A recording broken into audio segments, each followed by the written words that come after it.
Football Uncut. Yes, another fresh episode, another edition of your regular Football Uncut podcast, of course, the Fasco Cup special. Yes, it's Fasco Cup special uh, edition. My name hasn't changed. I am Samo Sport, and if you call me Mr. Bassa, definitely you are not making any mistake. As usual, I'm not alone on set. You've seen his face. Danny Crane, the Chelsea faithful, is right here with me. We shall be talking grassroots football on this episode together. DK, say hello to your people.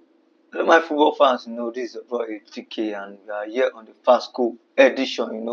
One of the biggest competition in Alimosho. Alimosho's on World Cup. Yeah, so far so good. The competition is going on, and a lot of actions have been going on so far. A lot of better soccer, has been going on in Ayobo grassroots level. DK, as the competition lived up to its billing to all of the hype so far. Definitely, because looking at the competition so far, the players, the coaches, also the fans, and also the better officiating where they go on so far in the competition is so excellent. And kudos to the organizer; they have done a great job. Talking about the organization so far, it looks as if it's better, something uniquely different from what it used to be in the previous years. Yeah, because better packaging is right, left, center. Yeah, because looking at what we have seen so far, the organization and the rules and everything have made the competition get where it is. The man of the match award for every match. Exactly. That packaging. Yeah, and also the interviews that have been granting also for the man of the match and also the coaches, make the competition get where it is. It differentiates it from almost every other grassroots competition you can find around. Yeah, definitely. Okay, quickly, let us go straight into the thick of action. And today we shall be looking at the group standings because the preliminary stages is getting very close to the end. Yes, we are now into the third round of matches in the preliminaries. Some teams are already knowing their fate. Some are completely out of the picture. Some their chance is very slim, while many are still having optimistic chance, very visible chance of making it through to the next stage. So that take us straight to Group A, which has already been decided. DK, at the end of the day, Dr. Watts ended top of the group after a goalless draw start to the competition. They defeated Ophiel FA 2-0 in the second match, and they had a 3-0 victory over VFS FA. DK, for me, the moment they defeated Ophiel 2-0, I know Dr. Watt are going to set the pace in that group. Good luck to Dr. Watt. The win against Ophiel and FA is a boost for them in that group that make them skip through to the next round. As group winners. Yes, as group winners. And kudos to their coach and also their players. And there's one player we recommend in their team, Arteta, very good player. Like I said, he's been talking about this young man like forever. Yes, what he adds to the team is fantastic. Because so far in this competition, I've never seen a good ball distributor like him. And then for OFLFA, they had to qualify to the next round as well as by the skin of their teeth. It was a seriously tense game between themselves and Austin Tiger that decided Austin Tiger in that game needed just a draw to scale through, while OFLFA knew it was a must win for them. But at the end of the day, it was that goal from Okoyemi Pablo that separated both teams, and at the end of victory for them, OFLFA.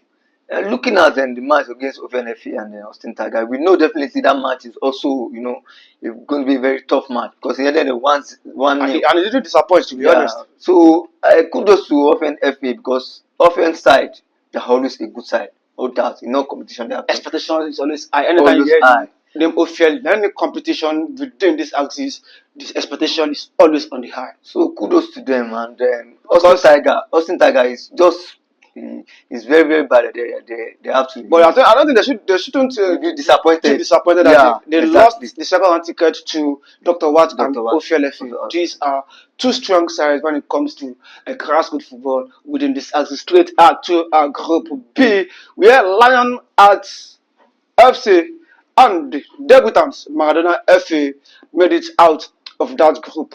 That's yesterday. The group was decided actually, and the Lionheart FC haven't won their first two matches. They were already granted off the second round place. But the talking point, the focus was on the Maradona two-story game. Maradona needed just a draw to scale through, but they drew the first blood in that game to make it more tougher for two-story. And two-story with less than in few minutes after that, they leveled up and they set up a very tense finale to that game. But at the end of the day, Madonna did enough to qualify. But what can you make out of two stories showing in the tournament and Maradona's progression to the knockout stage? Kudos to Maradona defense. Their defense display against Two Story was superb. You know, and looking at what they came so far, because coming to the match, they just needed the draw, and they said, okay, in this match, you know, either a win or a draw will escape us through, and you know they came for that result, and they're out of that group, and I'm so happy for Maradona because the effort is not a waste. Quickly, that shows that the first set of round of 16 tie is already set for us. Yes. Lion Art will be up against Coach Akara's led OFL FA. I mean, it's a match to look out for. No doubt, it's a match everybody wants to really see how it's going to play out. Why? Because Coach Adeshola Jacob has an affiliation with Lionheart. He's been part of Lionheart setup and is still is even part of them to a point now.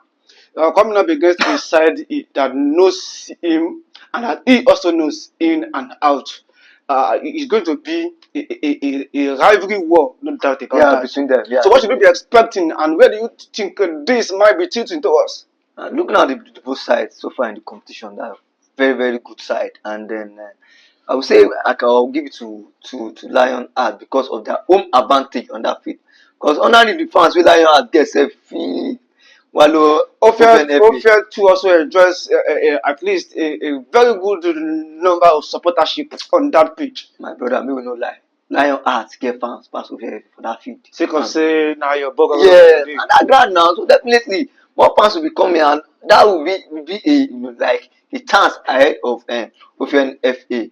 You know, but looking at the two coaches that have done so great in the grassroots football and the grassroots level, and then I think Coach is here now of Lion Arts and Adeshola Jacob, Wiki Yakara of Ophir. Yeah, and I think that match will be a very, very great war between both sides. That is to show to you guys clearly that what the people of Ayoban's environment should be expecting in that round of 16 tie. And the other round of 16 tie will be between Maradona FA and Dr. Watt. On paper, with what we've seen so far, I think that should be a straight away victory for Dr. Watt, except for what football could be sometimes straight to Group C. And the decider in that group, because obviously Cranco FC after two matches already have their way out.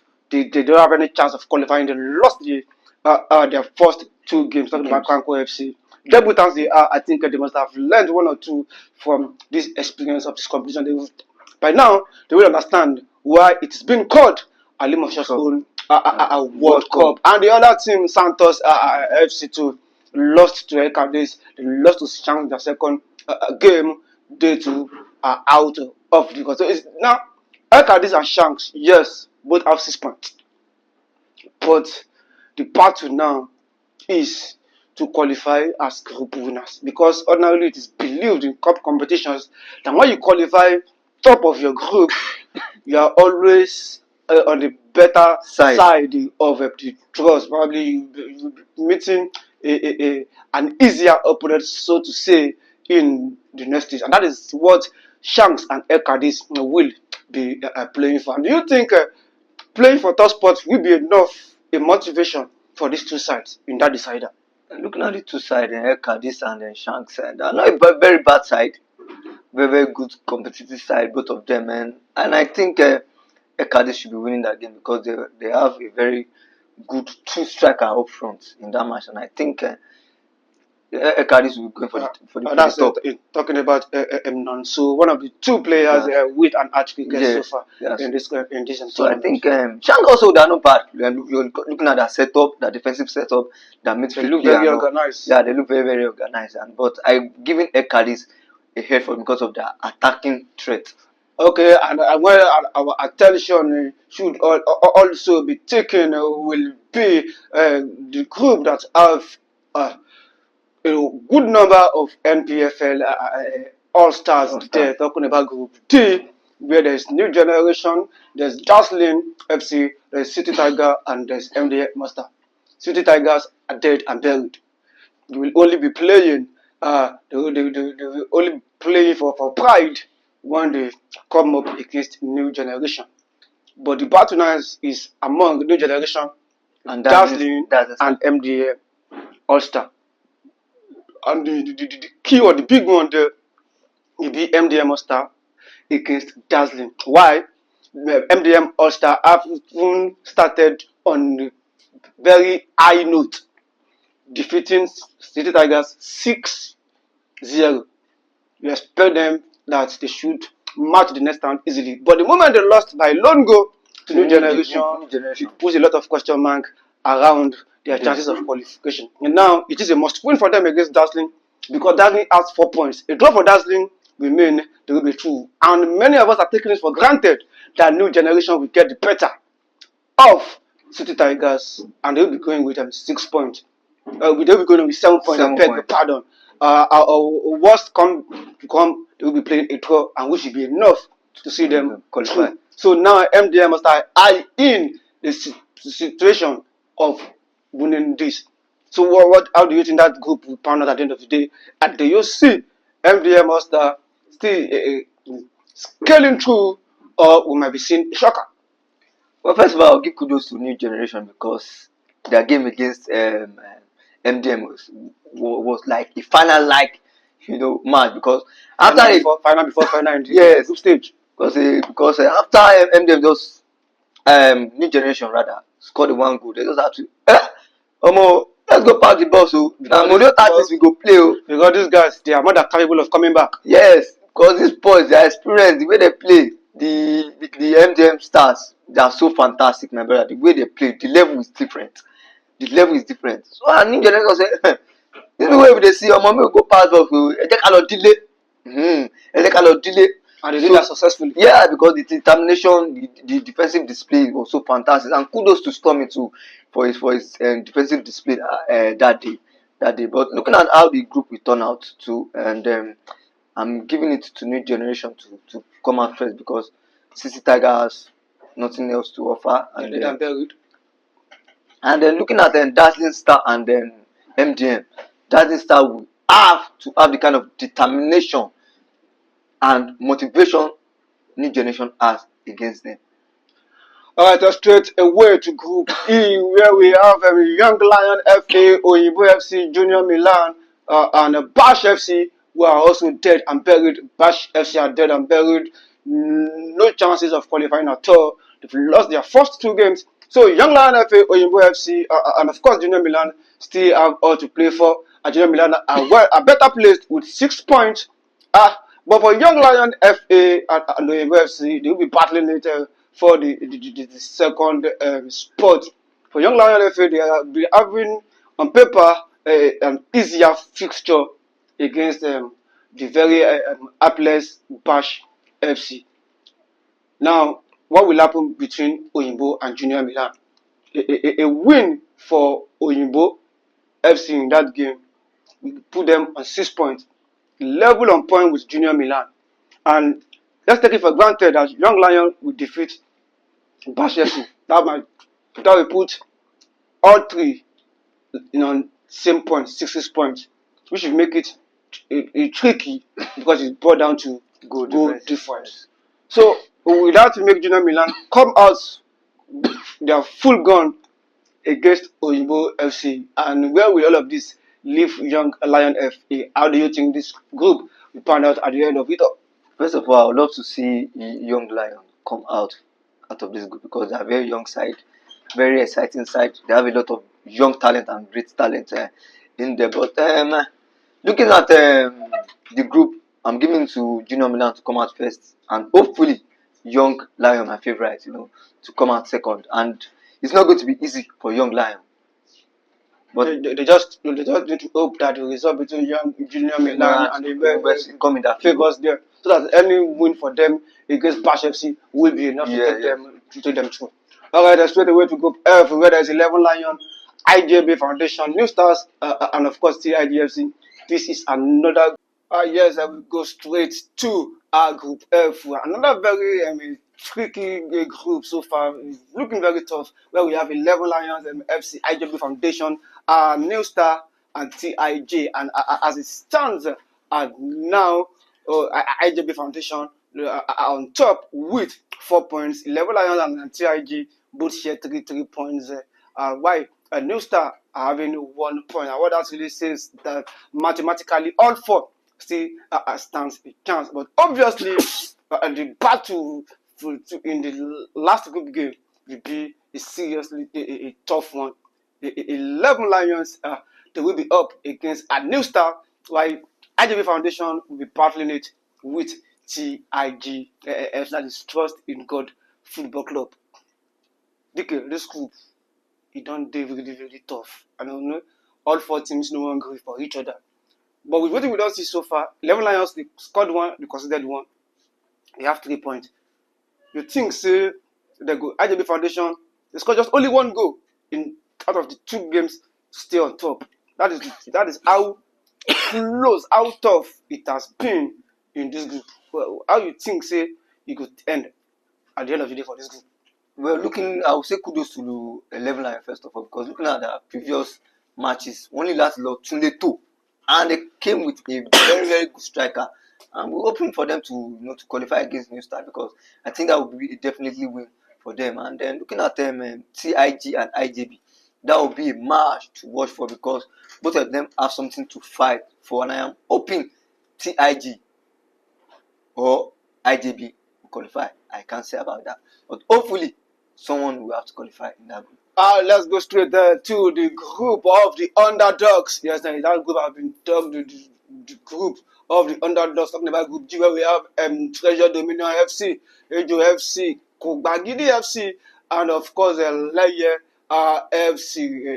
That group, Kogbagidi looks to be the untouchable group in the beginning until the shockingly drew with Ejo FC. That is the same Ejo FC that lost to Treasure Dominion in the first game, and immediately blew that group open.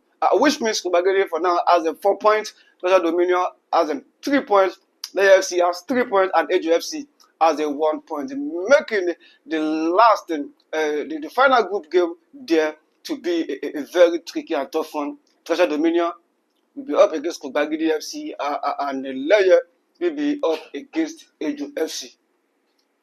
DK, your darling Treasure Dominion are in a very tight corner. Looking at that group so far, I'll give kudos first to Ejo FC for the fight they pull up against Kogbagidi, because looking into that, everybody will look say, Kogbagidi, because that was what everybody was expecting. Honestly, and they put a very great fight, and kudos to them, and trying to for reorganizing and motivating themselves against Kogbagidi. Looking so far, I'm looking at Treasure Dominion to qualify in that group, and Kogbagidi, because the match against Kogbagidi and Treasure will definitely decide what will definitely happen in that group.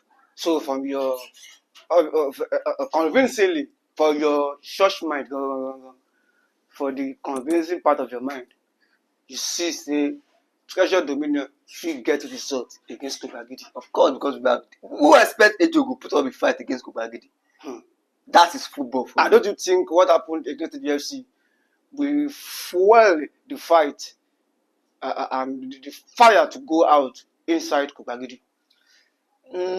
Now that looking at the way it is, Kobagidi also wants to come with a fight, but we have more to lose because looking at what we play our previous matches, it was really not what we were expecting, and we want to put to our fans that yes, we are getting there. So I think definitely we are going to qualify because my teammates are gingered up right now for a fight. Anyway, as it stands now, any of the 4 teams can still make it to the knockout phase. It could be Treasure Dominion, it could be Ejo FC, it could be Kobagidi, and it could be Layer FC. All of them still have their destiny right there in their hands, and straight to one of the toughest group of the preliminary stage. Talking about the Group H, the final group, which has OFL FC, Adwac Sports, Lucas FC, and of course the Gracia FC. The tricky thing about this group is the Gracia has lost all 2 matches. But mathematically, they still have a chance of qualifying. I mean, it is actually not really a good one from last year's runners-up. But that is the hallmark of football, especially at this competition. Say you be former champion, no mean say you will have them easy the following edition. But the tricky thing is the fact that a win for them against Adwac Sport could still turn everything back into their favor because OFL FC lost to Lucas. Okay. Adwac defeated Gracia after having lost their first game to Lucas. So the only team in this group with 6 points is Lucas FC.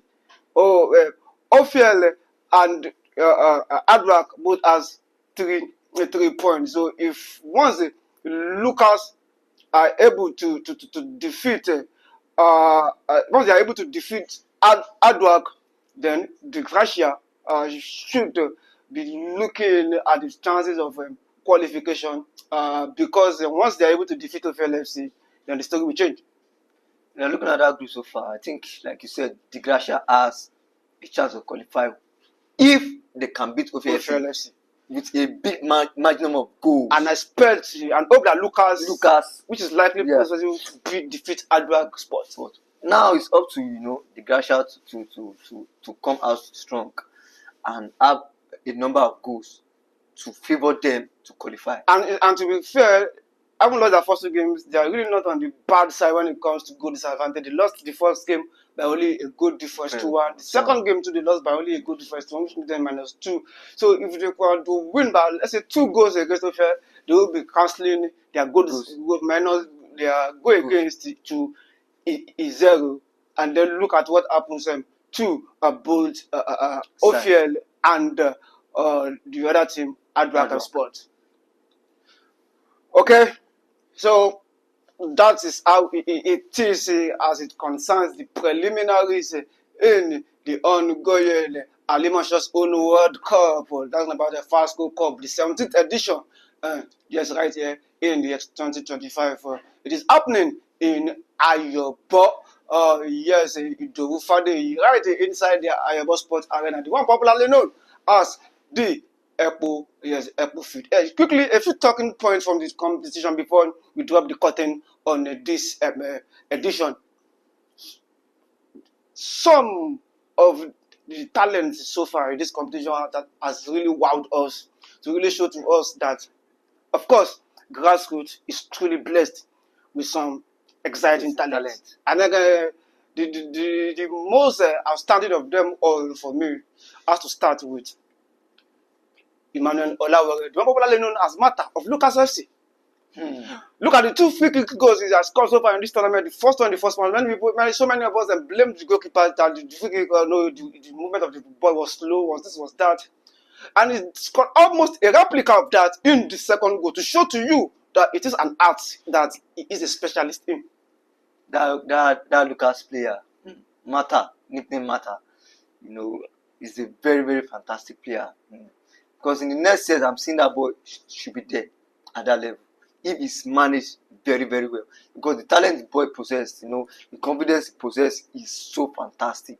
It's so fantastic at the grassroots level. And hopefully the Nigeria factor does not just reduce what he has to offer. Waiting me, I just beg them, make they just come see waiting they go on for grassroots. And for the records, he happens to be the most valuable player of the just concluded National Sports Festival. Wow, you can see the talent the boy possessed. And I'm wishing him good luck because he's a fantastic player. Because those free kick is just like Messi like free kick.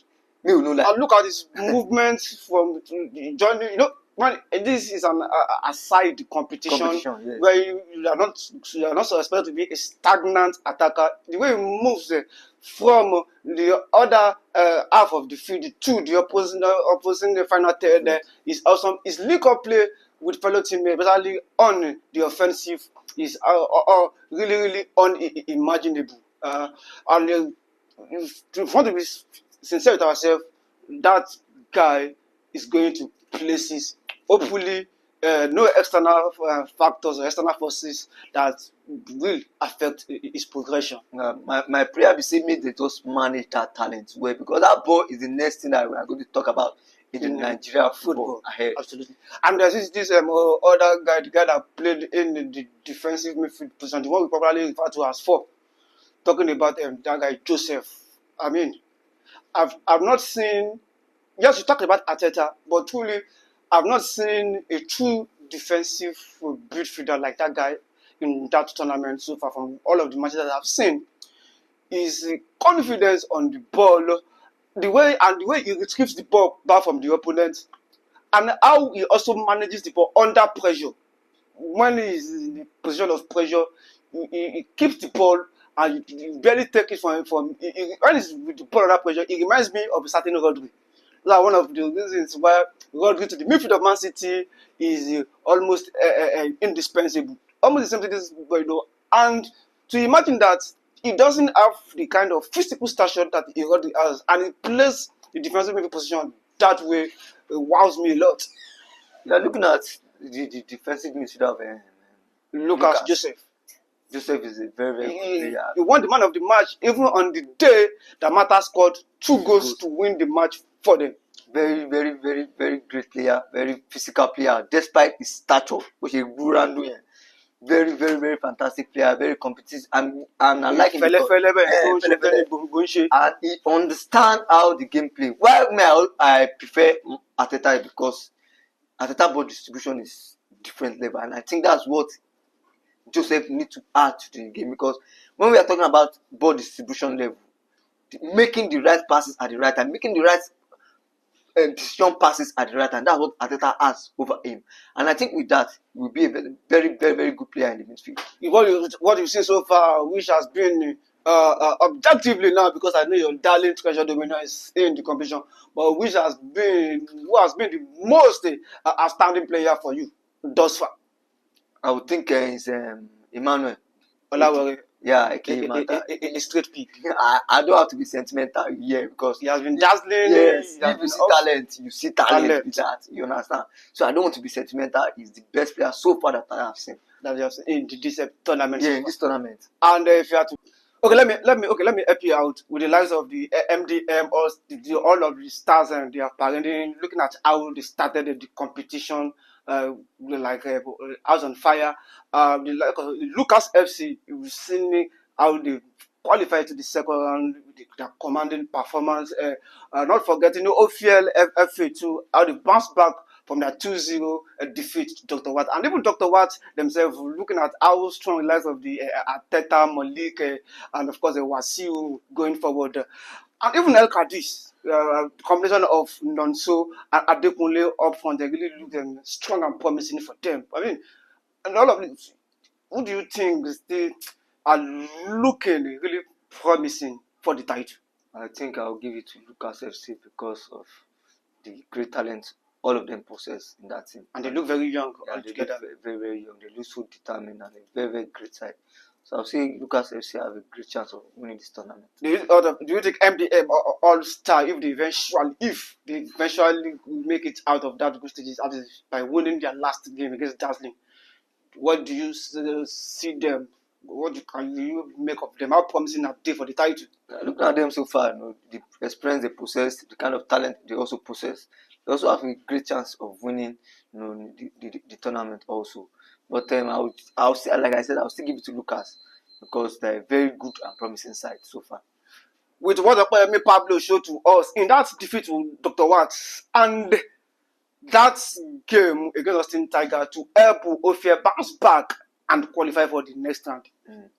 With that guy on that kind of form and that kind of performance, didn't you think he can lead Ophir all the way? Looking at Ophir performance so far in Fasco, they haven't really tried to get to where they want to be. And I think this particular edition, they can, make the difference this time around. And looking at the player Okoyemi performance, I think he can help them get there. And the young man has really wild. I think you're very, very fantastic player. For me, after probably Emmanuel Olawore, to me, is another player to really watch out for. His individual brilliance, his footwork, is always a threat, a menace to the opposing defense. And that is how we are going to drop the curtain on the Fasco Cup special on football Uncut podcast. My name hasn't changed. I am Samu Sport, better still, yes, Mr. Abasa. DK, yes, let's say goodbye to our lovely fans. My lovely fans, my lovely football lovers, and this is your boy DK, and thank you for watching this Bagla Fasco edition. And please don't forget to like and share and subscribe on our YouTube channel. Thank you. And as you are subscribing on the YouTube channel, don't forget to press the bell so that once we are dropping our next new fresh episodes, yes, they will definitely be notifying you.